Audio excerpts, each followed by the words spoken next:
कार्मिक कथाओं में आपका स्वागत है। सुनते हैं श्रीकालाहस्ती मंदिर के उन भक्तों की कथा जिनकी भक्ति बहुत अलग थी। इस स्थान का नाम भगवान शिव के 3 परम भक्तों के नाम पर है।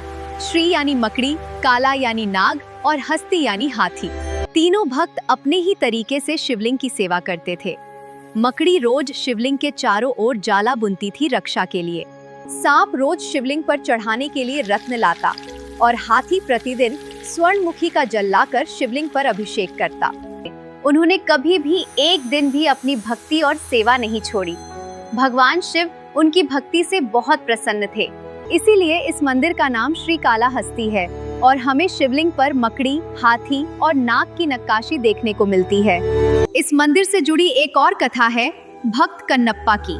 जो एक शिकारी था, उसे वन में एक दिन यह शिवलिंग मिला। शिवलिंग पर काफी सूखे पत्ते बिखरे थे। कन्नप्पा ने पत्ते साफ किए और फिर श्रद्धा की भेंट लाने जंगल की ओर बढ़ गया।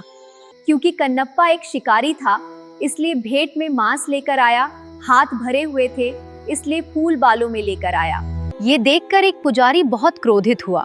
तब भगवान ने पुजारी के लिए कन्नप्पा की परीक्षा लेने का निश्चय किया। अगले दिन कन्नप्पा ने देखा भगवान शिव की आंख से खून बह रहा था। वो जितनी भी जड़ी बूटी जानता था उसने लगाई, लेकिन खून बहना बंद नहीं हुआ। तभी उसने अपनी तलवार से अपनी एक आंख निकाली और शिवलिंग की आंख पर लगा दी। एक आंख से खून बहना रुका, पर शिवलिंग की दूसरी आंख से खून बहने लगा। कन्नप्पा अपनी दूसरी आंख अर्पित करने लगा।